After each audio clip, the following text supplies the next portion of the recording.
Okay, hi everybody. How's everybody doing? Good. We have, hopefully you all knew that we were having in-person today, that it was just Tuesday.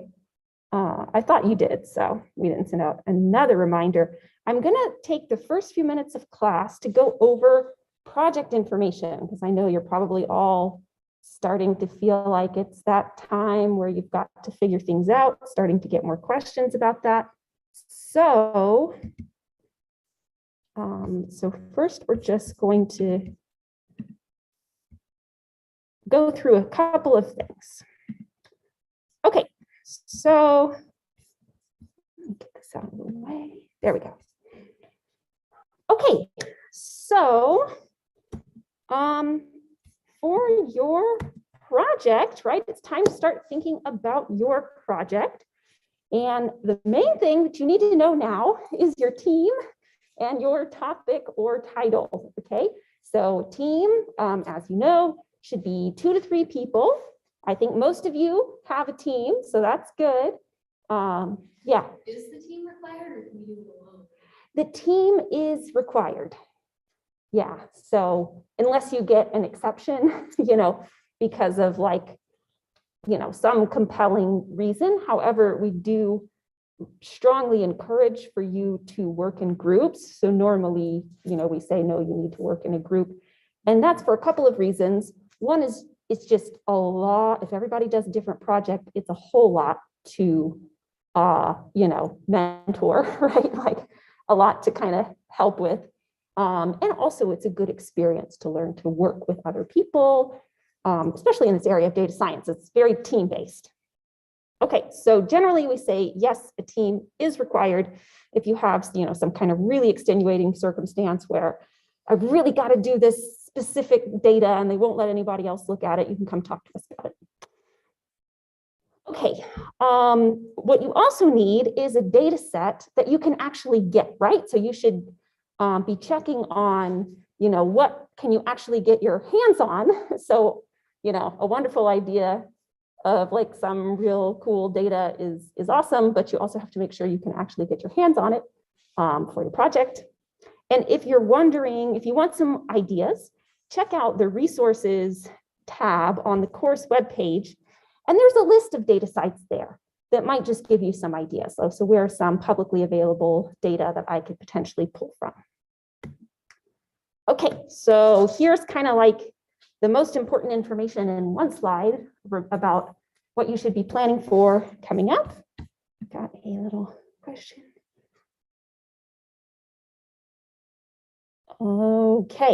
Okay, so we've got some homework question here.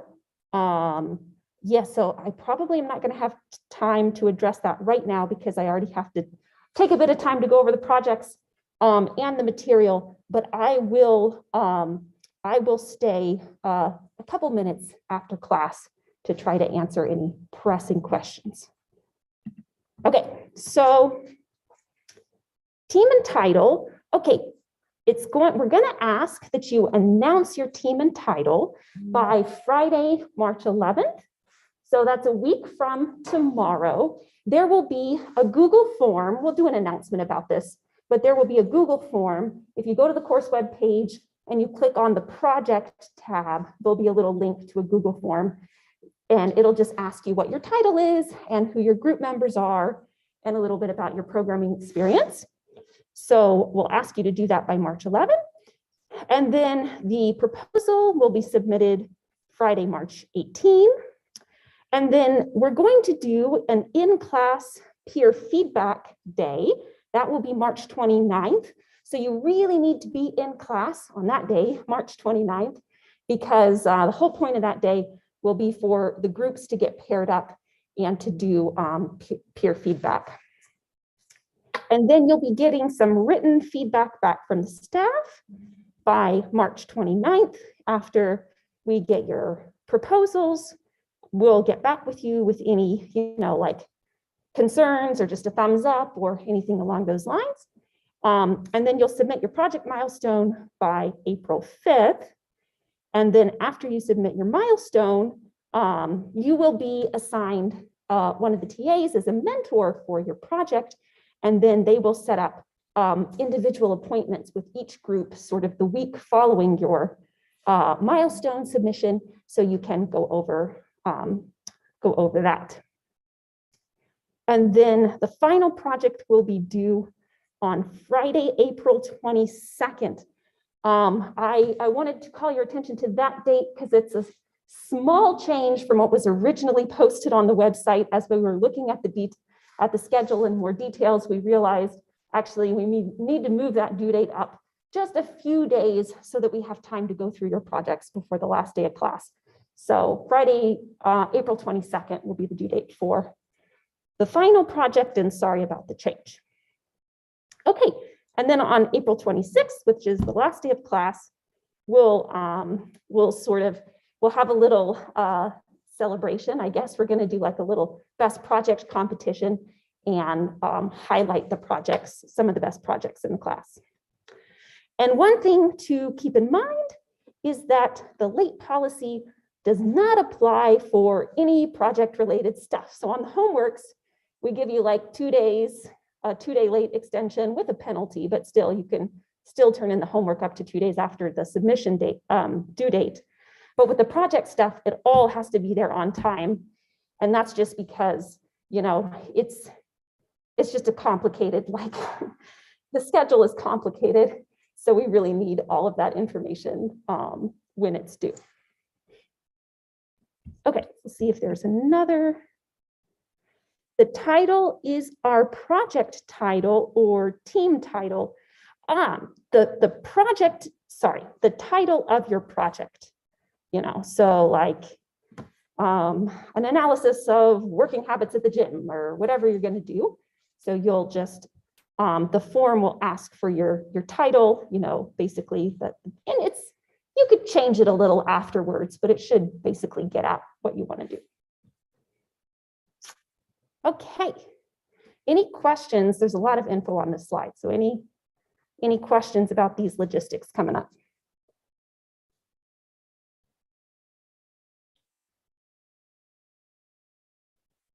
Okay.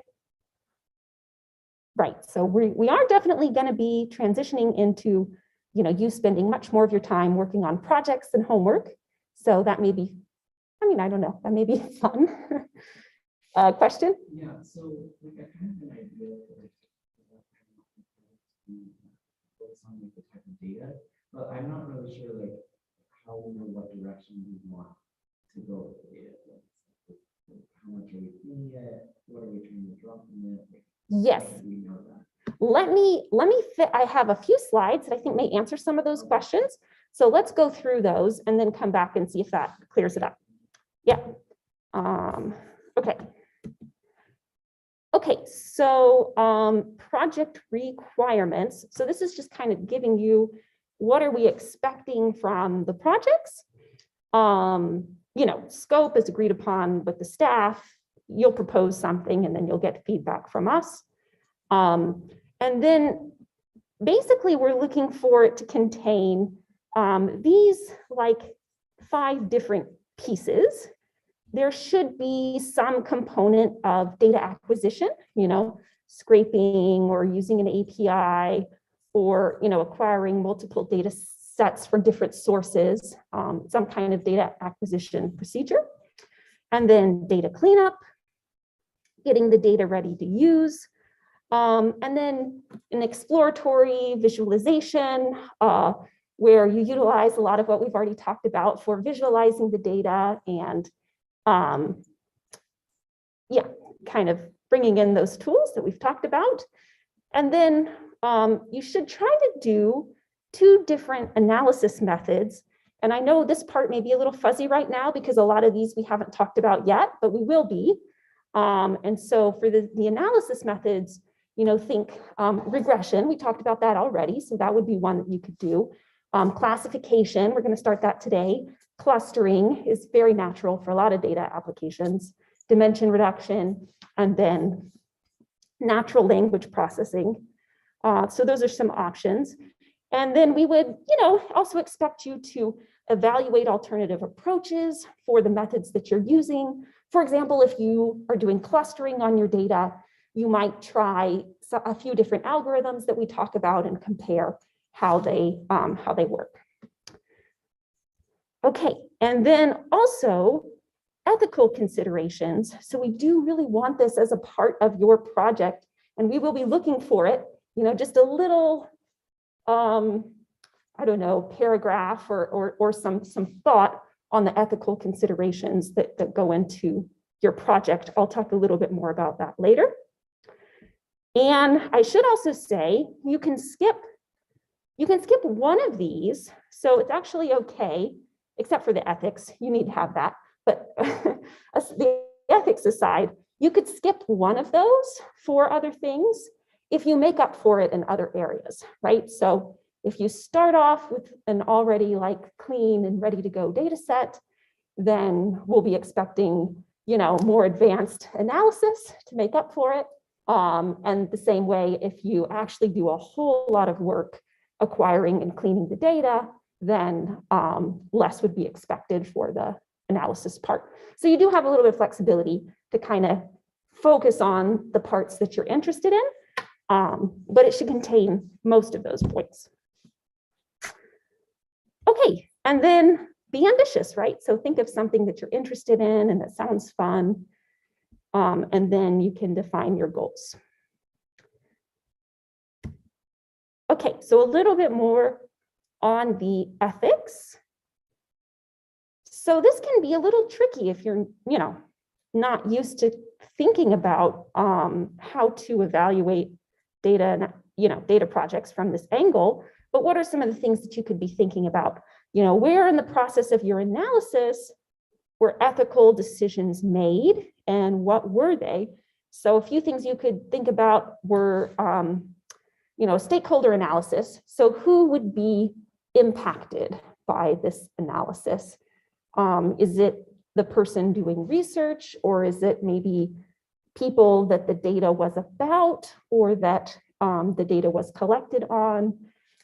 So sort of kind of thinking about all of the different groups that might be affected in some way by the project and its scope, and how sort of their interests might conflict with each other.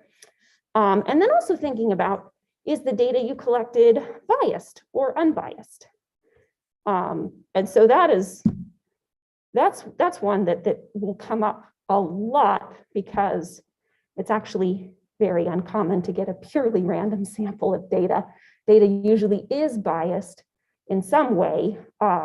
For example, if you're looking at COVID data, vaccination rates are going to be impacted by so many factors, and that could create biases, certain demographical biases in the data that you're looking at. So just try to think through what kind of biases might be there. And it could have nothing to do with what you do, right? You do a perfect job on your analysis, but still there is bias in the data. Okay, and also, are there certain groups that would be disproportionately affected by analysis or by the data?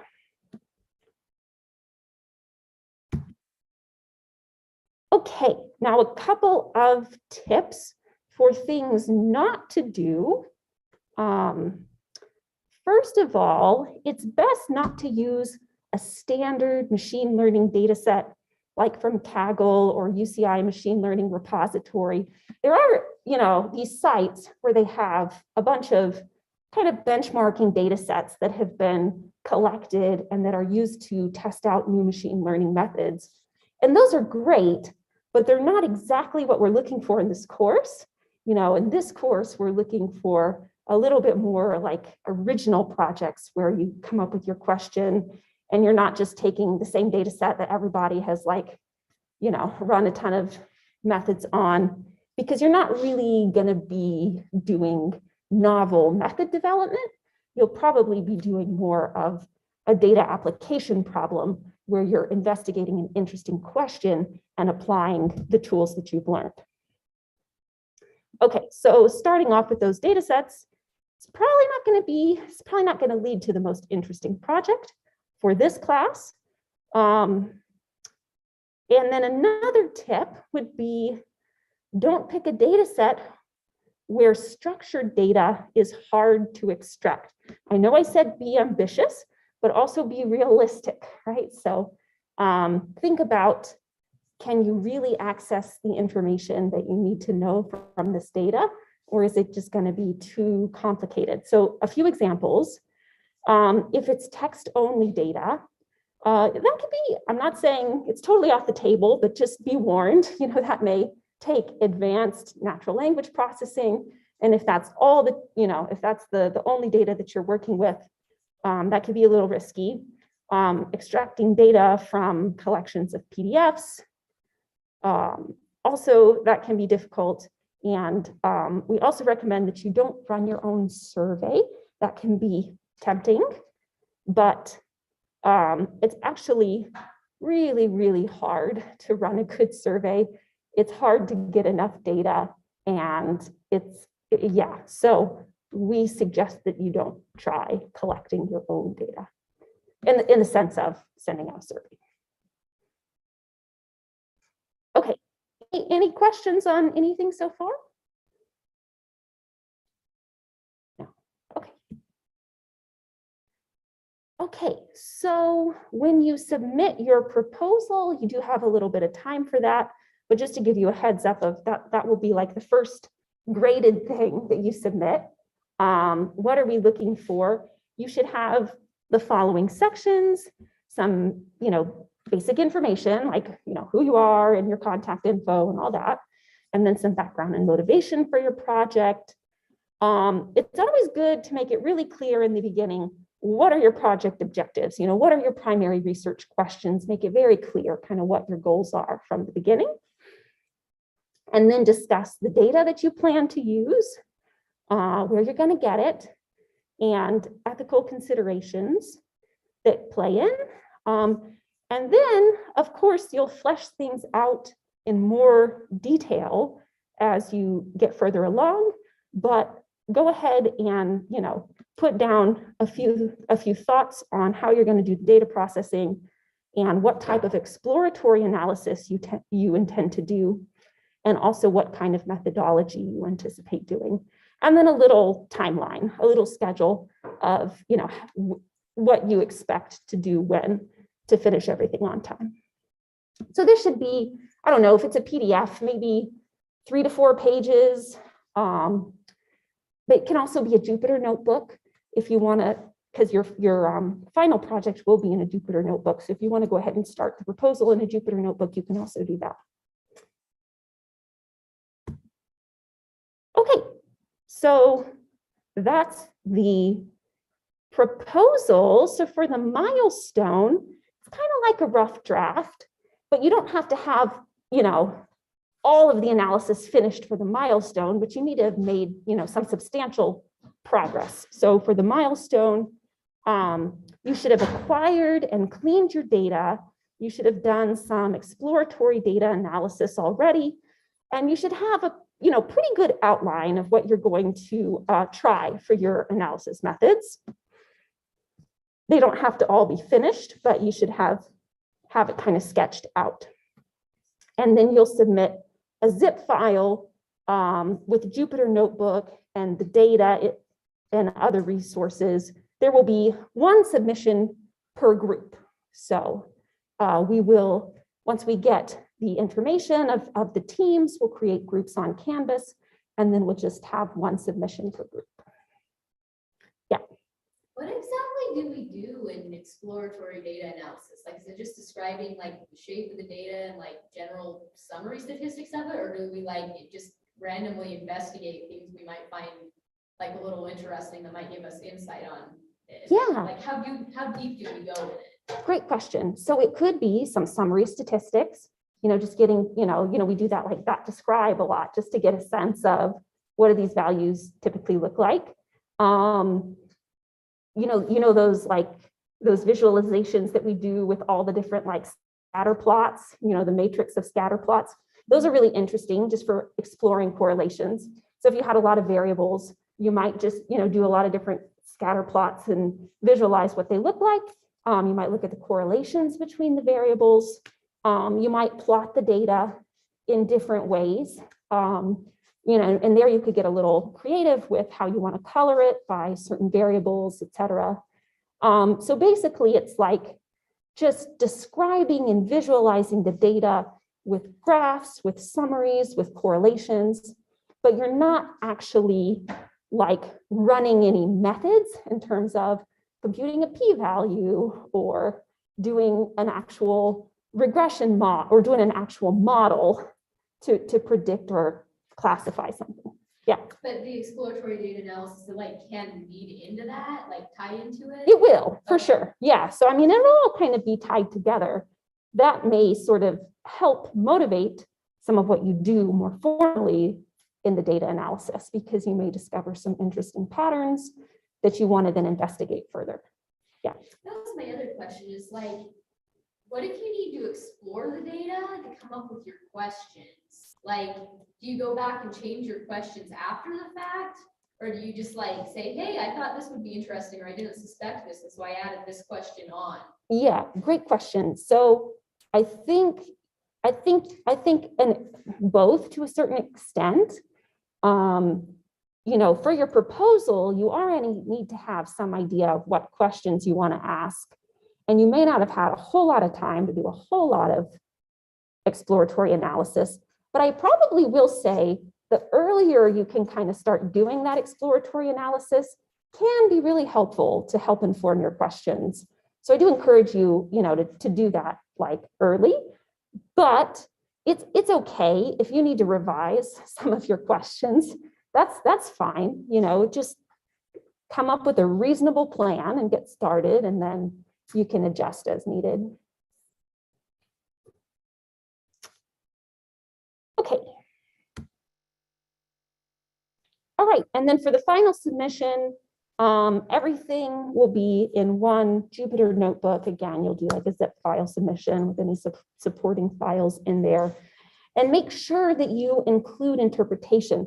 So don't forget about just writing about what you're doing and the exposition, the explaining.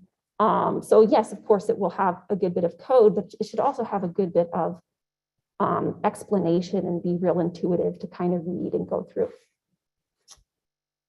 And then you also are going to put together a 3-minute video that narrates the project. So we always enjoy, it's really fun to watch the videos that people put together. They're usually really good. And it's just a nice little short summary of what your project was. So what you could do, you could have your Jupyter notebook open, and you could, kind of narrate through it and just record that as a video. You could also put together a PowerPoint, and you could, sort of record you presenting through your slides. You could also get more creative if you wanted to, do something more fancy with the video. That's also fine. But we'll also be looking for a little 3-minute video. Okay. I think that, oh no, there's a few more. So just a few notes on group work. Remember to be fair to your team members. Working with other people can be difficult, and I am aware of that. We are all aware of that, and yet it is still something that is a very useful skill. But try to be really mindful of how your actions will affect your teammates. And so, if you commit to do something by a certain time, try really hard to do something by a certain time. Because it's not just you, right? It's your whole team who's relying on that. And if there's a problem, if there's some kind of, you're stuck and you just can't make progress, or you get sick and you're, really having a rough time, just try to communicate, quickly with your team and just keep them informed what's going on. Probably a lot of frustration can be alleviated by good communication about what's going on. And then one other note is, if you are having problems with your group, for example, if you have a group member who is just not doing anything and you feel like you're doing all of the work, do let us know that sooner rather than later, right? So don't wait until the very end of the semester when time's out. But if there's a real problem, please let us know and we'll see what we can do. If we can, talk to the team member and try to get them a little bit more motivated. But the sooner we're aware of any problems like that, the better. Okay. And you probably have, somewhat of a good idea of what you want to do. But if you want some more ideas, you can check out the Hall of Fame on the course website. So what are some of the ones up there? There's one on the Utah Jazz. So there's one working with sports data. There's one looking at related to stock prices. So working with financial data. I think there's one on, police data from Salt Lake City, one on solar panels. Last year, when I taught the course, we had several on COVID because it's a hot topic. So looking at COVID data from different angles. And then we also had some on RNA data, which were quite interesting. So, really kind of all over the place, but a lot of really interesting topics. So you can check that out if you're still trying to find some inspiration. Okay. All right, I think that's all I wanted to say related to the project. So let's go ahead and get started on today's material.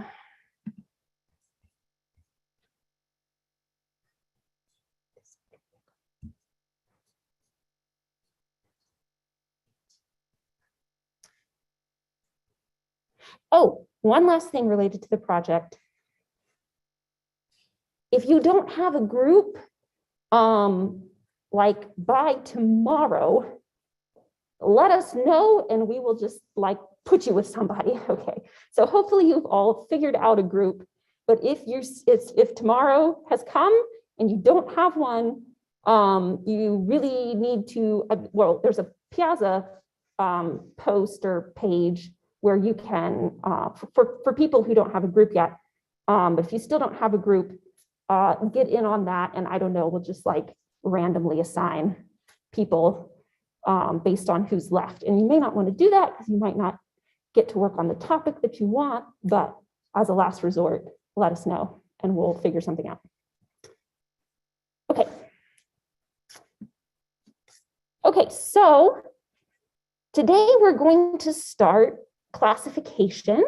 What is classification? So classification is an area of supervised learning.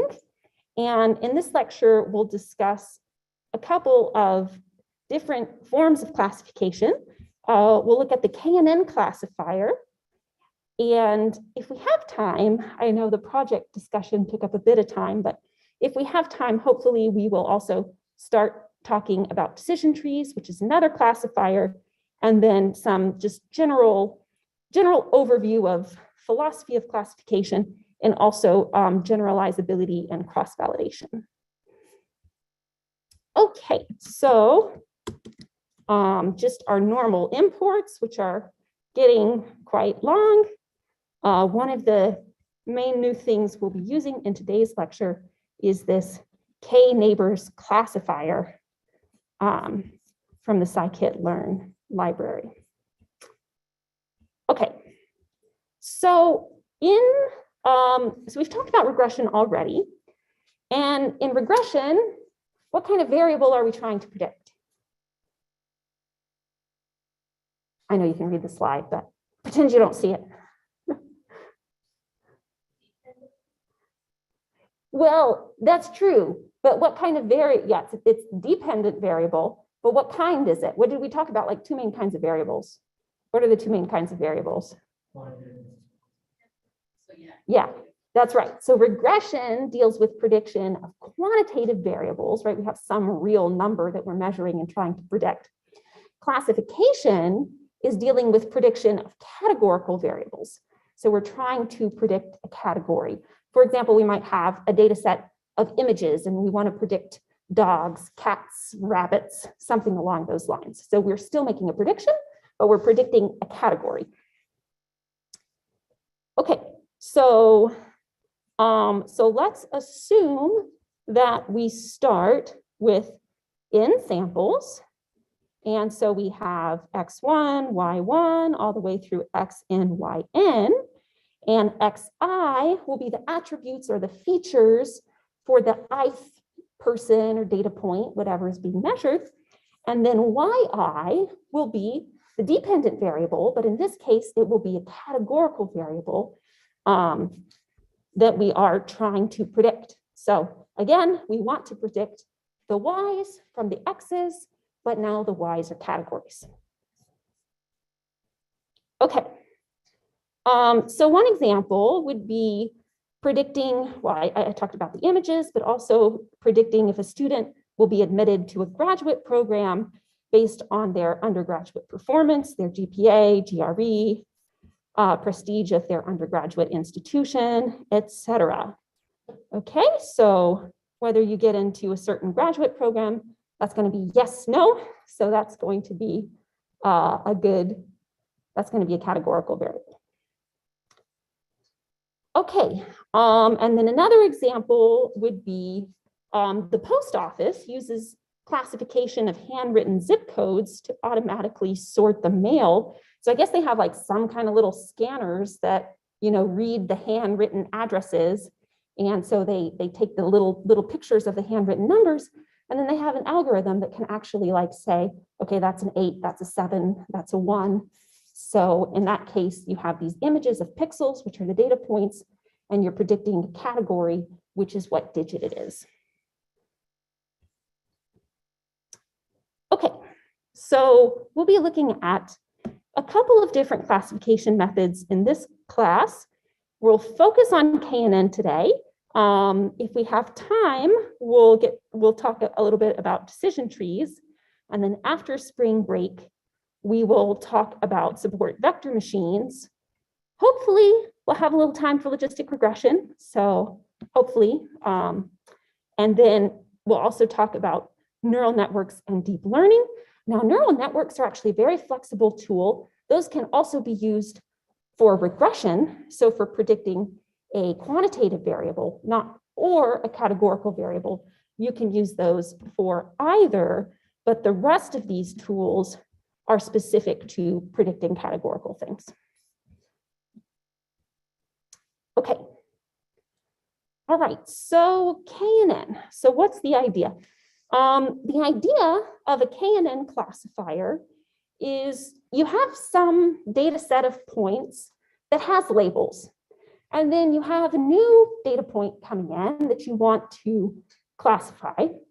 And one thing that you can do is you can say, okay, what's the closest point in my labeled data set to the new point that I want to predict? I'll just bet that my new point has that same label as the point that it's really close to. That would be a KNN classifier. So you just find who's my closest neighbor, what's their label? Okay, that's going to be my label.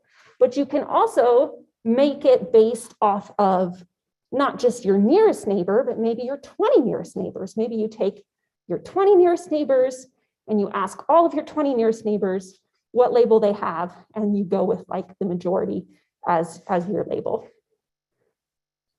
Okay, so let me see. I'm going to try to join with my iPad so I can sketch this out a little bit. I am joined with my iPad.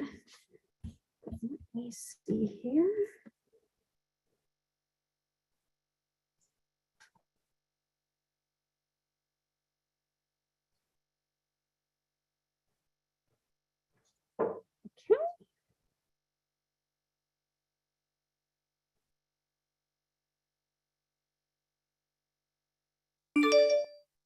Okay.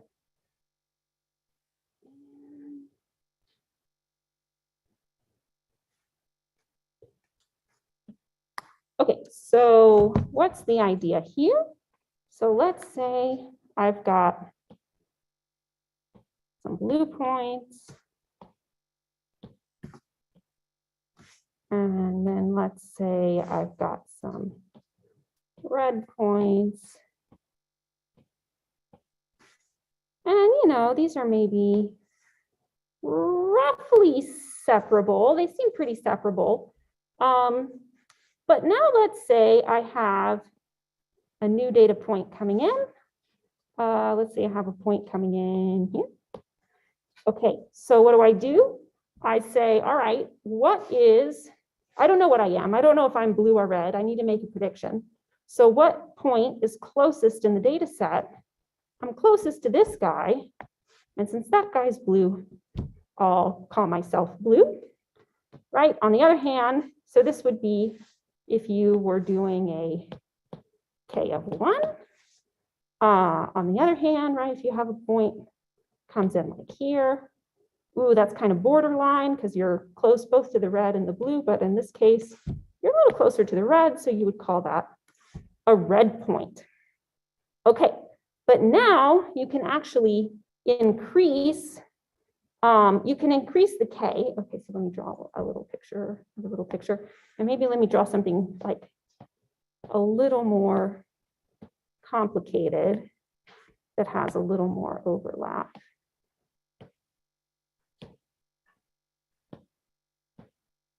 Maybe we have something like this. Okay, so if I have a new point coming in, let's say I have a new point coming in right here. If I go with a K of 1 classifier, then I would be closest to that point and I would call myself blue. But you might think, yeah, but it's really a little bit more in the red region. I think it just kind of got unlucky and it just happened to be close to, that blue point. So, okay. So if I used, say, a K3 classifier, then what am I going to do? I'm going to see what are my 3 closest points. Okay, if I look at my 3 closest points, I have 2 reds and a blue, and that is going to give me a red classification. Okay, and then of course you could go more and more, right? If you want to do a K of 5, then let's say I have a new point coming in and I get my 5 and I would be blue. Okay, so this is like a really flexible tool. It's actually really simple. Like all you're doing is finding the nearest neighbors and then you're using their labels to make predictions. If you have like, okay, so let me see. Actually, let me ask this as a question. What do you think, Will? Is it a good idea to choose K really small? Is it good? Do you think it's best to build, how about for this data set that I drew, the red and the blue, to use like that nearest neighbor classifier of 1, or to use a nearest neighbor classifier with like a K of 3 or 5? What do you think might be better? Any thoughts?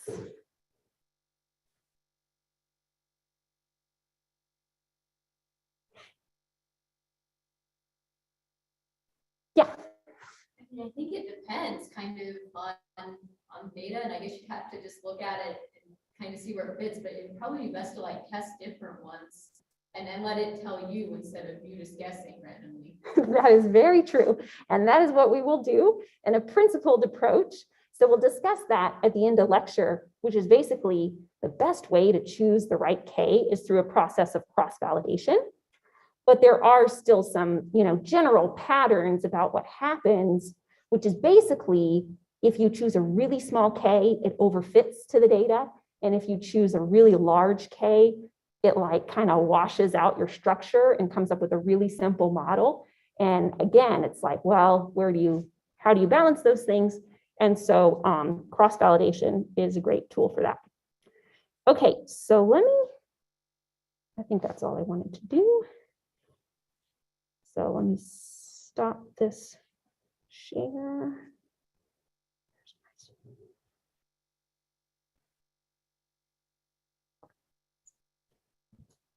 Okay.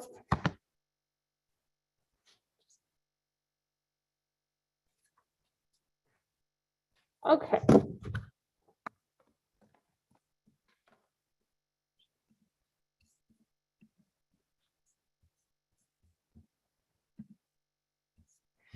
Okay, so that's kind of the idea of what's going on. So nearest just means closest in terms of some kind of distance. There's some flexibility though in how you're measuring distance. The default is just going to be Euclidean distance. That will be kind of the default that's computed in the programs that we run, but you could change that. And then and there are different sort of enhancements of this. You know, you could, if you're looking at your 20 nearest neighbors, you could give everybody an equal vote, or you could count the votes of like the people that are closest to you more, and then kind of, you know, gradually, like maybe your 5 nearest neighbors get like double vote, and then your 20 nearest neighbors get a single vote. There's, you know, different strategies that you can do. Okay, so let's take a look at an example data set, and we'll take a look at this 2 moons data set, which is kind of a classic example for clustering and these types of problems. So we will have 2 pieces of information, the features or the data coordinates, which will be denoted by xi. And we'll just start off with some 2-dimensional data, so it's really easy to visualize. And then we'll have a class, which is either 0 or 1. So let's take a look at this. So there's actually this built-in function called make moons, which will automatically construct this data set. Let me scroll down so you can see it. So here's the 2 moons data set. So we have like these red points that kind of form a moon, and we have these blue points that kind of form a moon. And it's a little challenging because they have this kind of they kind of overlap. Okay, and then you can control how much noise you want. So for example, if I change that to 0.1, then that's less noise. You'll see actually they become much more separated. The higher noise level you give it, the more challenging the data set's going to be. I'm going to change it back to the challenging one. Okay, and then just plotting the data. And also, what are these X's? These are just some test points. Okay, so what do we have here? We have a few test points that are plotted as these X's. So this one at -1, 1, we clearly expect to be a red point. This one over here in the bottom, I guess it's like 1.5 -1, we clearly expect to be a blue point.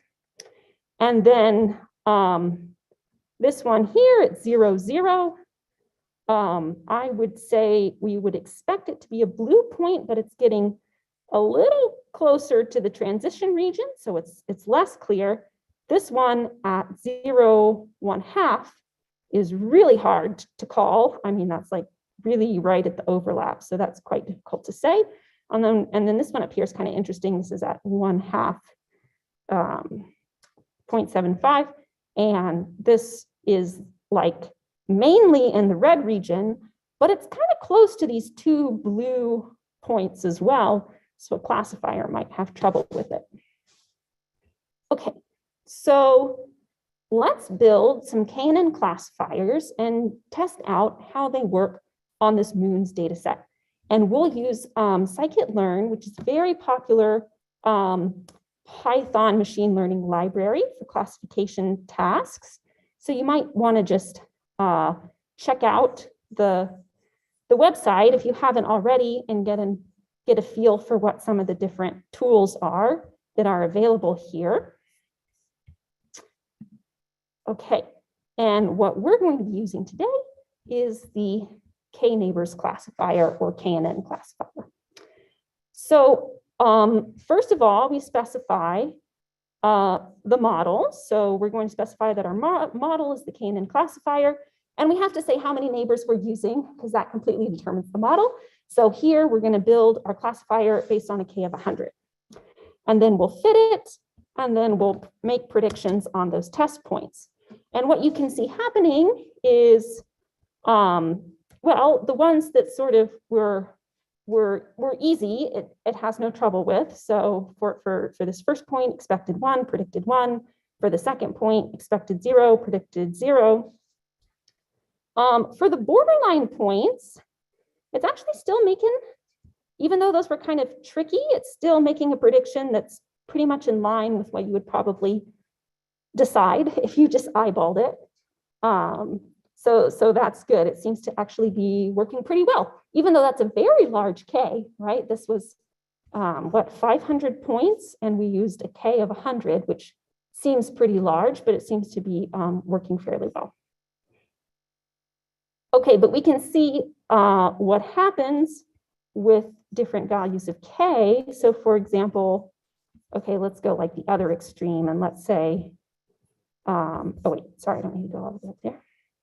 If we change and we just use a 1 nearest neighbor classifier, then you can see for a lot of these borderline points, for these last 2 borderline points, the prediction is not really matching up with what we think should be true by looking at the data. So it's kind of overfitting to the data. Okay.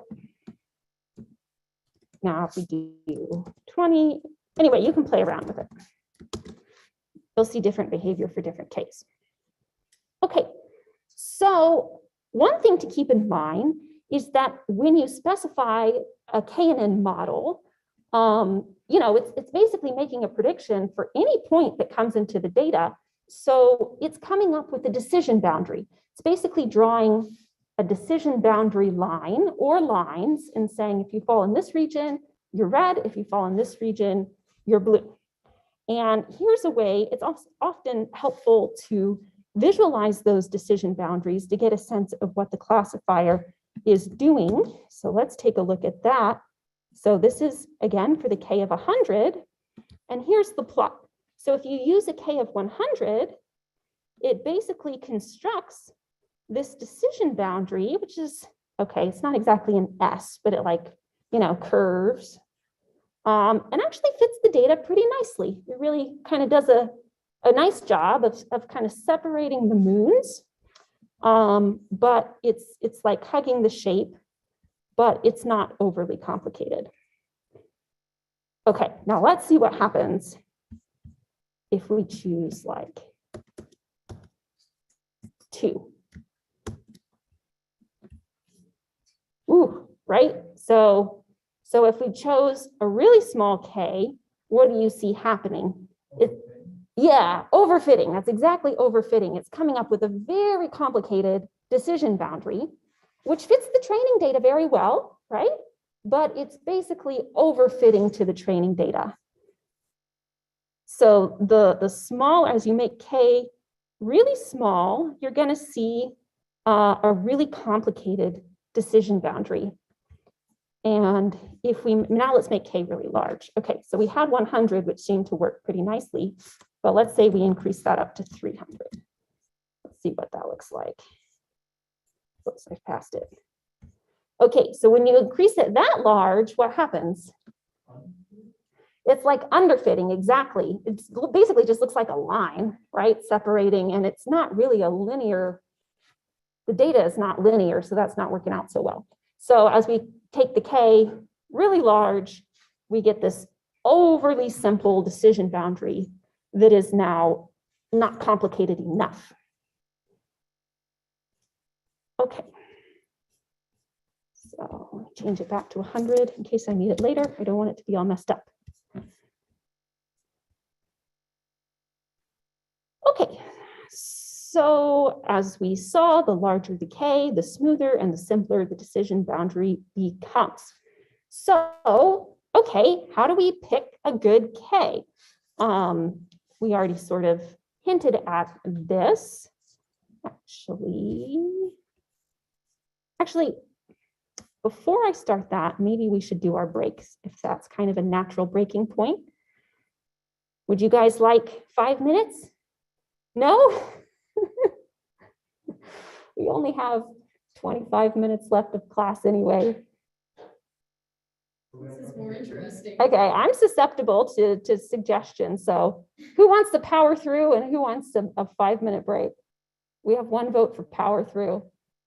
Are we on track to get through all of this if we take the 5 minutes? That was a very good question. Let's see.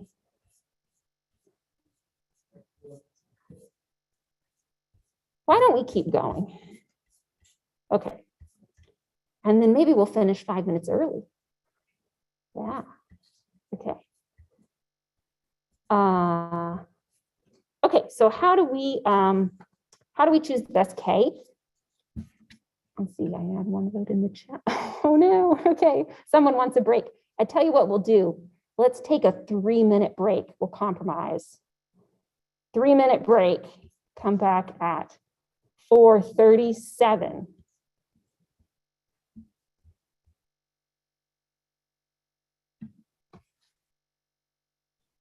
Looks like we're not getting to decision trees today.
Okay, why don't we get started? Because we actually do have a bit to get through.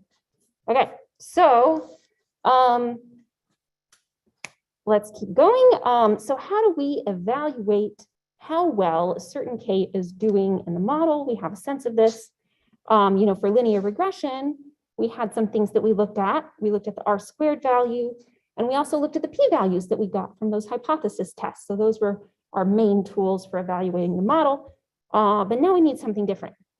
So how can we evaluate the performance of a classification method in general? One really useful thing to look at is something called the confusion matrix. So a confusion matrix is what arises when you're doing prediction for a categorical variable. Let's say you're trying to predict on a data set of images if the image is a cat, a dog, or a rabbit. And so you have the actual class, which is cat, dog, rabbit, and then you have the predicted class returned by some model. So what you see along the diagonal are the instances that were correct, right? Cats that were labeled as cats, dogs that were labeled as dogs, etc. But anything that is off the diagonal is encoding a mistake. and you can kind of dig in and see where most of the problems are occurring. For example, this 2 right here, we see that this was actually a dog, but it was classified as a cat. Okay, so this classifier is kind of mixing up the dogs and cats. The rabbits are a little bit more distinct. Okay, so that is a good start. Now, how do we quantify a little bit more precisely some kind of rate that we can look at? I said, well, you know, the numbers on the diagonal, those are like the right answers, and the ones off the diagonal are the wrong answers. So you want to have big numbers on the diagonal and small numbers off the diagonal. But also a little bit more precisely, you can look at the precision and the recall. These are 2 really good metrics to look at. So what is precision? Precision is the true positives divided by the total number of positives, and recall is the true positives divided by the total positives plus the false negatives. So the total number of positives. Remember what I said for the first one?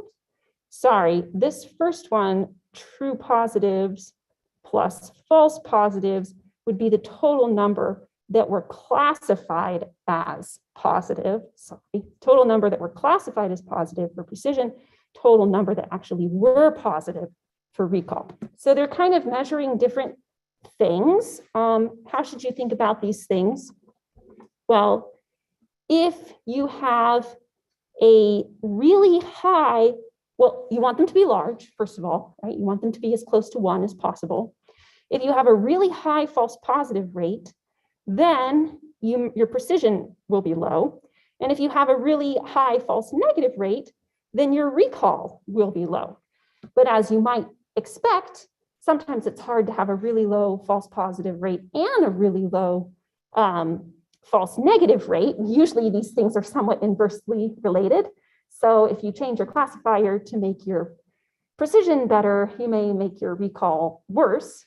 That's natural. But one thing you could try to do to try to balance these, actually, hold on, let me, no, I'll go down here and say this first. One thing you could do to try to balance these 2 things is look at a statistic called the F measure, which is the harmonic mean of precision and recall. It's a way of combining the 2 together. And if you're looking for just one quantity that you want to optimize, the F measure is a good way to go, because for it to be large, both the precision and recall have to be pretty large. And there's other measures you could look at, like the ROC curve or the Jacquard similarity score, that we won't have time to go into those today, but if you're interested, check those out.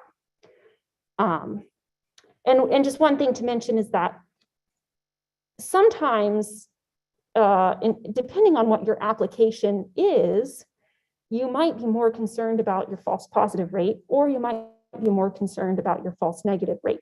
For example, here's a little example with pregnancy tests and what, kind of indicating if you are really pregnant, but you're told that you're not, that's a false positive. If you are really not pregnant, but you're told, if you're really not pregnant, but you're told that you are, no, that is a false positive. Yeah, I'm sorry, I didn't get enough sleep last night, and I think I'm mixing up my words. Okay, false negative, meaning if you are really pregnant, but you're told that you're not pregnant. Yes. So what's worse in the case of being pregnant, do you think? False positive or false negative? Who knows?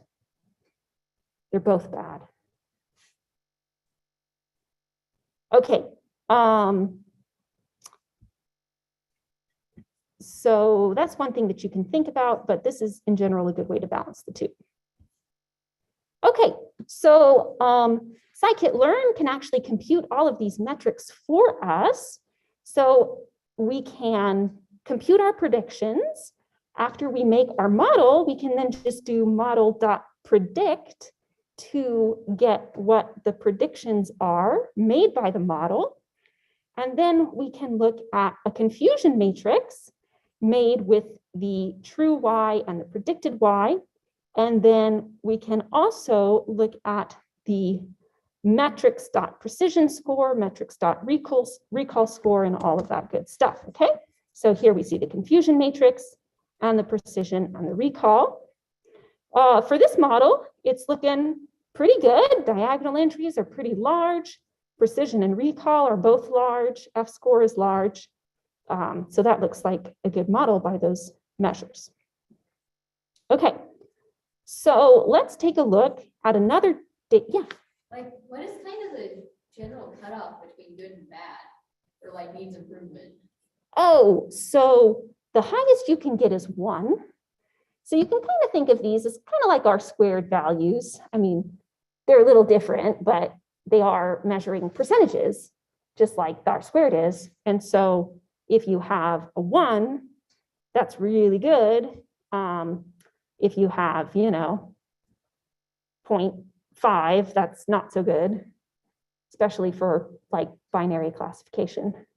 So keep that in mind too, like with, if you're doing binary classification just by random chance, you can get to 50% accuracy.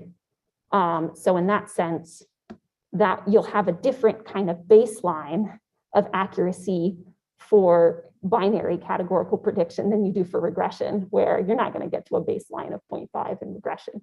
Yeah. Look at some sort of biased data for like a lot of the data.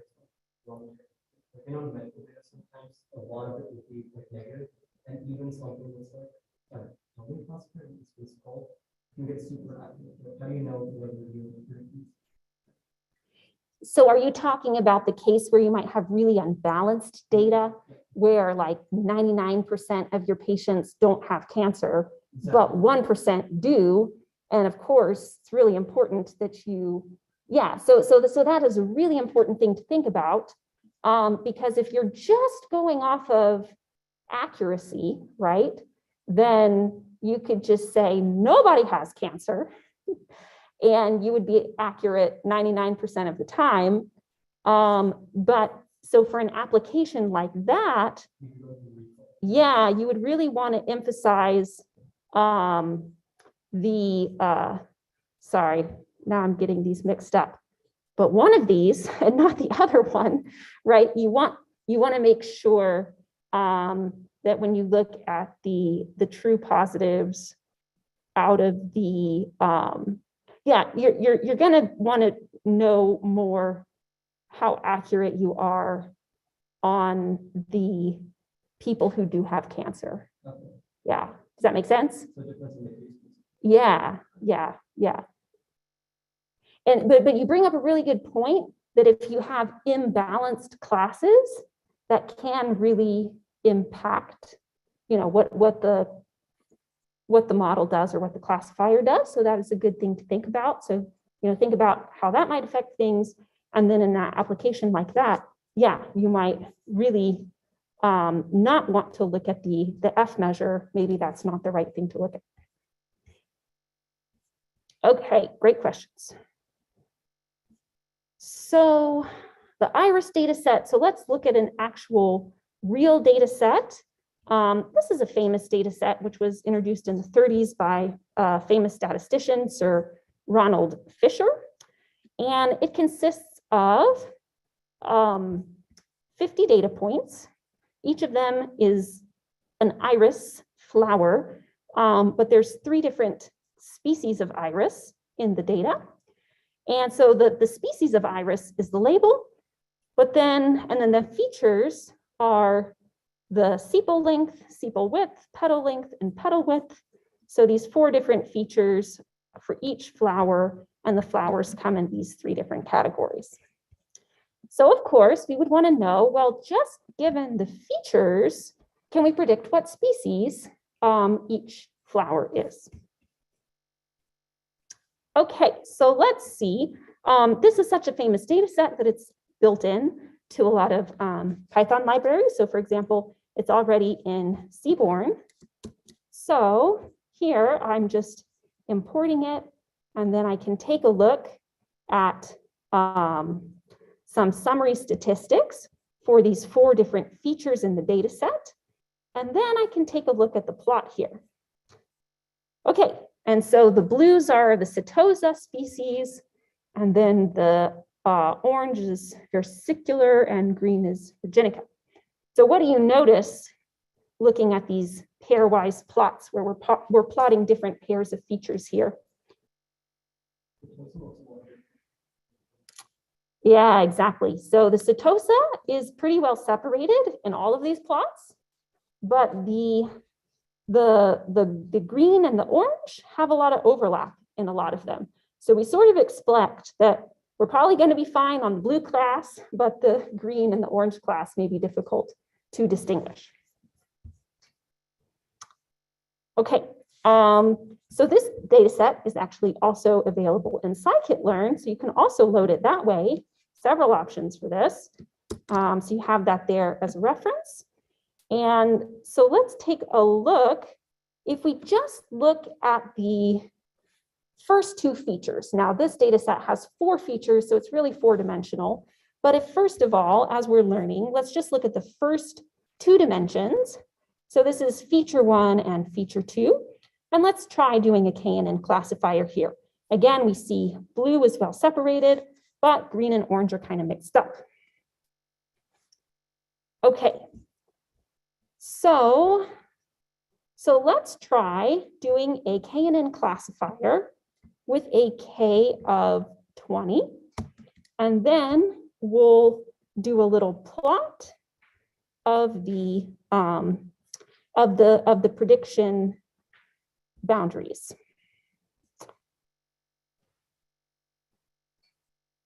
Okay, so what do we see? So with a K of 20, it looks like the blues are really well separated, which is good.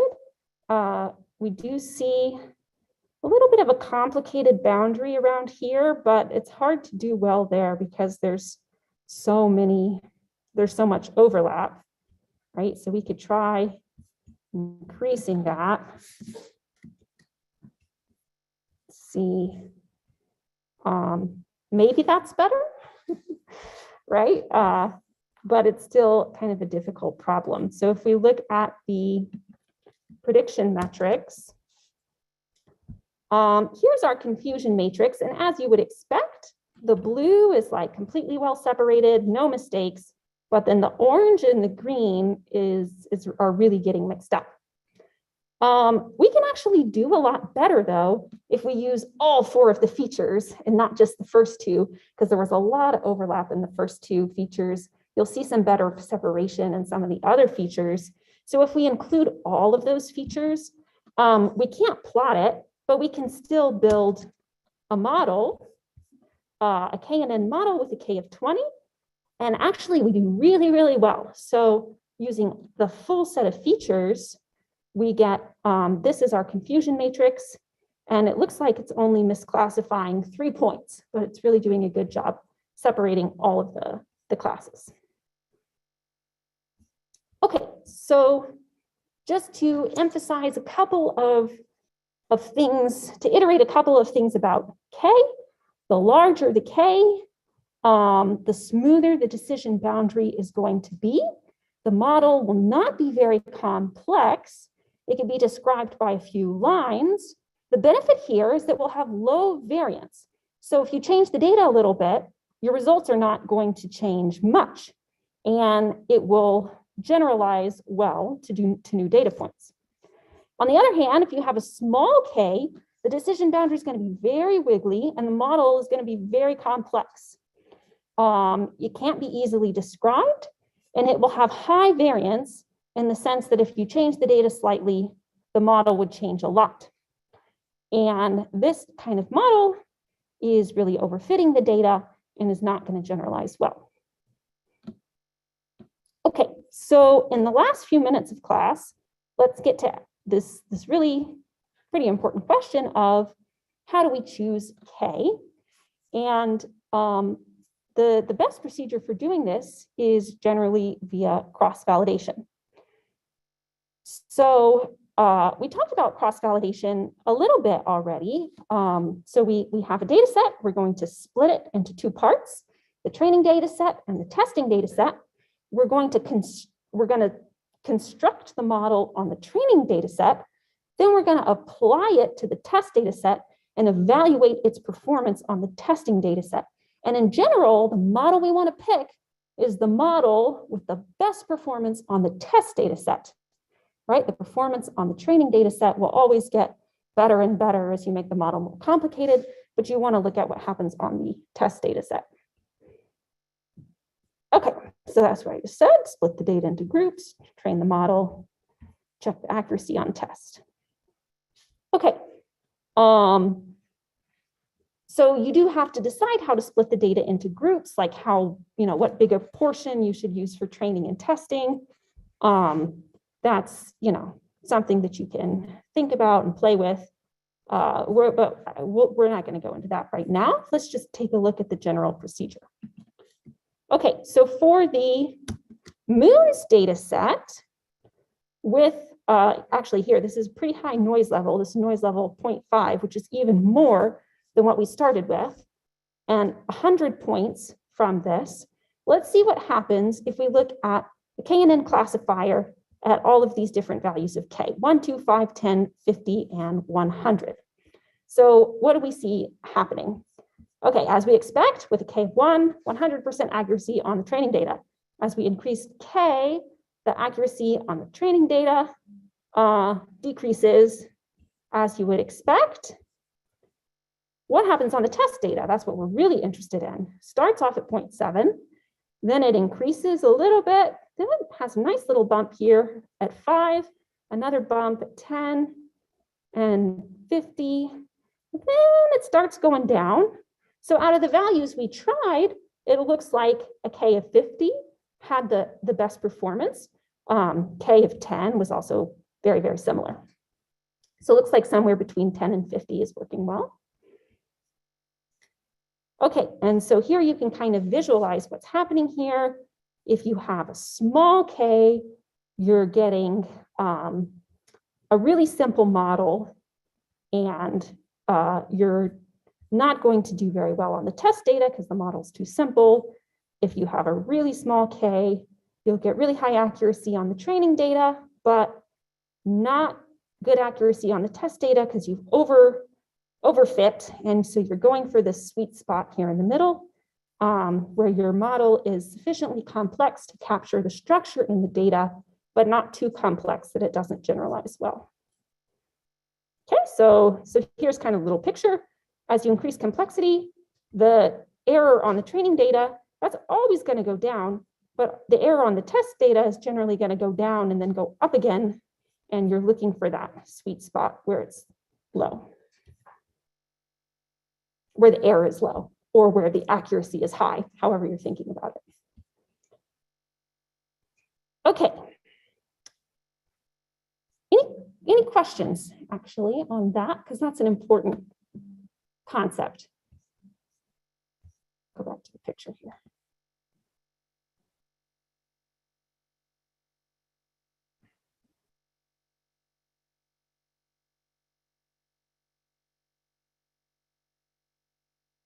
Okay.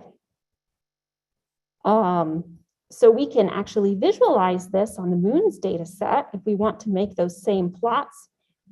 Here's just a bunch of code that's going to make those plots, so don't worry about that so much, but let's take a look at the pictures. Is it still running? I think it's still running. It's taking, no, it's done. Here. There we go. That might take a second. Okay, so we are splitting our data. We're using 50% for training and 50% for testing. And then we're looking at models of different Ks from 1 to 200. And let's take a look at these pictures, right? So here's my K of 1, where I'm really overfitting things. My K of 200, where I have a very smooth decision boundary, but maybe a little too simple. And you can look at what's happening to the accuracy of on the test set It's actually not changing a whole lot until you go below K of 11. It's when it really starts to get worse. But you do see that, here in the middle, it's basically the best accuracy on the testing data. Okay. So, all right, so just to kind of wrap up, so this is a really simple method, but actually very powerful and just so broadly applicable. It's a great thing to be familiar with. The model accuracy as measured on the training data set and the generalizability as measured on the testing data set are both important and often in contention with one another. So the model accuracy can be measured using the confusion matrix and those statistics that we talked about, precision, recall, F measure, et cetera. Generalizability needs to be measured via cross-validation. And that's also a way to pick important parameters in the model. And this will be true not just for KNN, but for other models that you might want to do. If you're trying to figure out, ooh, what's a good parameter value for the model, you can try out a whole group and you can pick a good value via cross-validation. Okay. And I will just, this is not really related to what we're doing in this course, but what is really interesting is, so this is kind of the classic plot that you get in statistics where you increase your complexity, your error goes down up to a certain point, and then it goes up again as you overfit. What is happening now in the era of deep learning, as people are making really, really, really large, complicated, over-parameterized models, is they're discovering for those crazy large models, there's also a second dip. There's that initial dip from the overfitting, but if you go out further enough, they see it go down again. That is really kind of pretty amazing. So that doesn't really fit into the classical statistical theory, but it actually is occurring in deep learning these days with highly complicated neural networks that somehow they're able to overcome this classic paradigm and and error, like decrease error with complexity. Okay, any questions? Okay, yeah. What other circumstances in like what you mentioned would you not want to use this? Would you not want to use like the F measure, or would you not want to use what? Or it's just kind of like this model, this K-Mirrors, like what other types of data don't fit it well? It's not that you shouldn't use a KNN classifier on like cancer data. It's just that when you're evaluating, like for example, when you're doing cross-validation and you're trying to pick the best K or something like that, you have to optimize some statistic. So, precision or recall or F measure. And in that scenario, the F measure, it's still going to be low when either one of those is low. So it might do okay, but you wouldn't want to optimize accuracy, for example, because you could get something highly accurate that was essentially meaningless. So, but it's not that you shouldn't use KNN. You just need to like think about, there's still a lot of decisions to be made in terms of what kind of, how you're assessing things, what metric are you trying to optimize?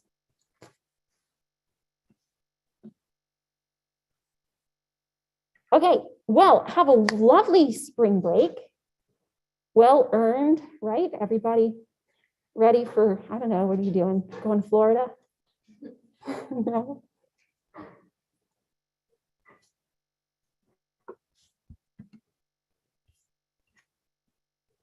Okay, so feel free to leave if you need to. There's, I think, one or maybe some questions about the homework, and I'll do my best to see what I can do here. Thank you. You're welcome. Okay, so Anna, can you hear me? So go ahead and sign off if you're not having questions on the homework. And then if Jessica, Yeah, can you hear me? you had a question, right? Can you hear me? I cannot hear you.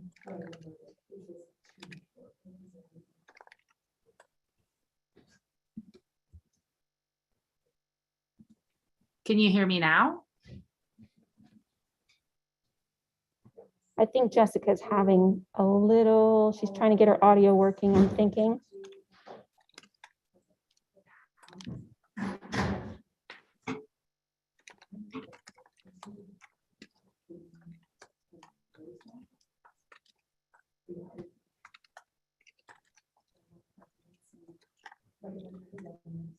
Okay, let's, did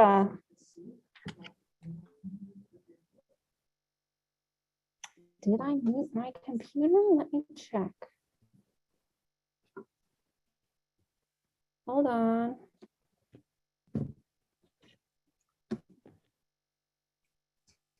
Oh, my fault. I'm so sorry. Okay, try Can you hear again me now. now? Yeah, that was my fault. Okay, no I didn't worries. realize the media volume was like all the way down. Yeah, Sorry. no worries.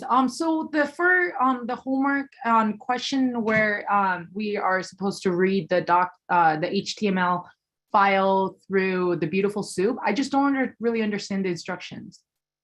Okay, sure. Let's take a look at that. And it looks like a lot of people had a question on Piazza too, so. And it was about the same thing. Okay, so for the homework, Oh, like the one I made before. So this is like this is what they do, you know, with the, like, so um, do you want me to just kind of give like a little like overview of what these pages are and what your ultimately goals trying to do here? Yes. Okay, all right. So first of all, let's go into this data folder. And hold on, let me get there. Yeah, so I was able to like redirect the directory to like the homework 6 data because that's where all the HTML files were located. Are you in a Jupyter notebook? Yeah, I used the os.change directory function to change the directory to the homework 6 data file. Okay, And this is so, regarding 1.2, task 1.2. well, it's also inside the data folder. I don't know if that's an issue but you know, so if you're going into the homework 6, you're still gonna need to do like a data. Yeah. So I think like automatically, like the directory in the Jupyter folder, it's homework 6, but then the files that are located is in the data file. It's like a subfolder. So I changed the directory to read those files to the data folder within the homework 6. Okay, and so, but did that give you a problem? No, so I mean the question is the question itself is asking now read these HTML file in Python and create a soup object. This is a 2-step process. Read the text in the HTML file and create the soup from the files that you've read. But I don't understand how it's a 2-step process. And it says we recommend that you create a single soup using beautiful soup append function, but I couldn't find any lectures that mentions append function. Just append as in like appending a list, that's all.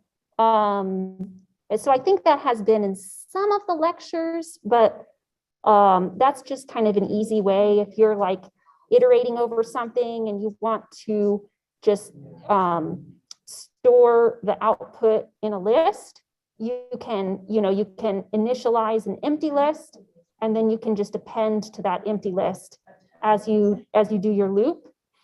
And that's one way to do it. It's So not the only whole way to do it. purpose of the 1.2 task is just to read the search page 1, search page 2, like each HTML file, right?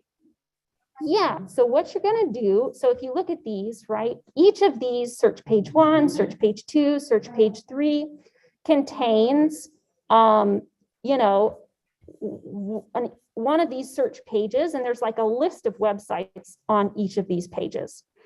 So the first step is just to actually, for each search page, the search page 1, 2 through 10, you want to open it, you want to read it, and you want to make a beautiful soup. You want to do a soup for each search page 1 through 10.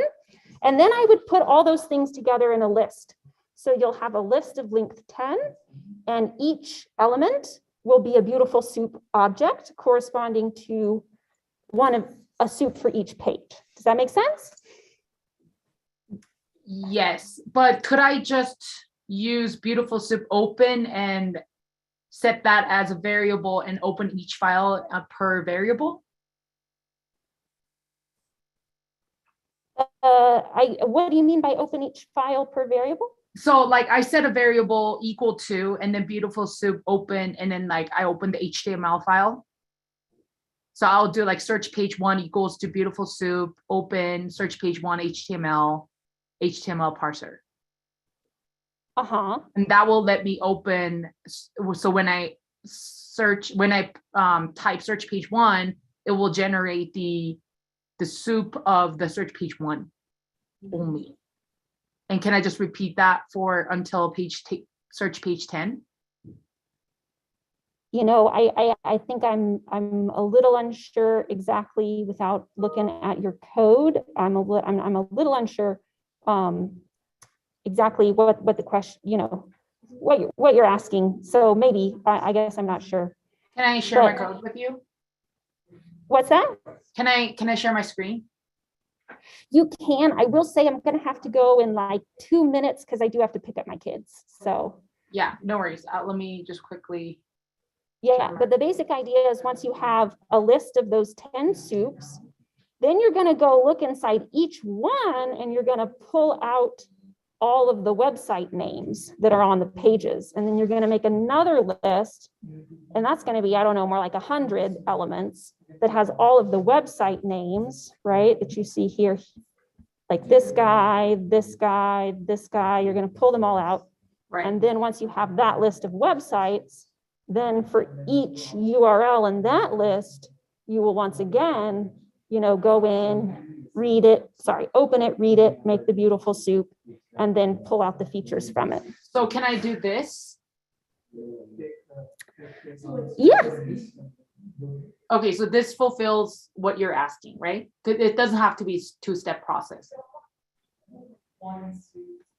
Yeah, you can do that.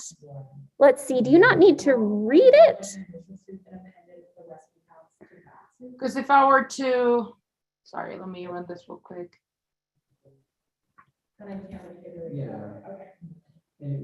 Isn't this basically a reading and opening all in once? You know what? Let me check what I did here.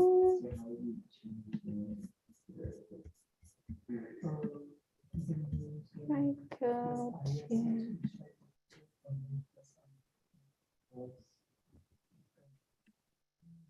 no,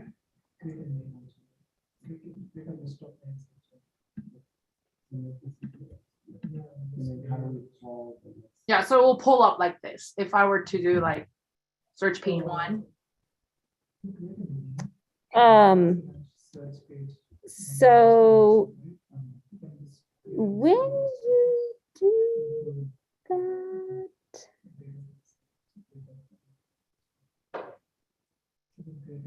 yeah, I guess I'm not sure. I thought that you needed to like open it and read it and then make the beautiful soup.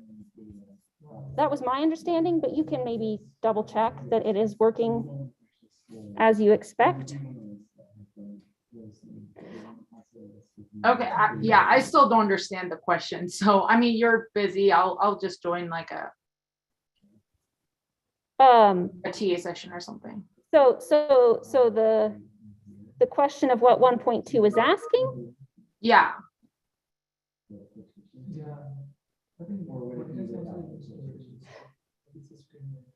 okay, I see. So I think all it's asking is that you read in each of the search pages 1 through 10. And then you just put those together either in a list or using the beautiful soup append function. So essentially you want to get like a list of those soup objects.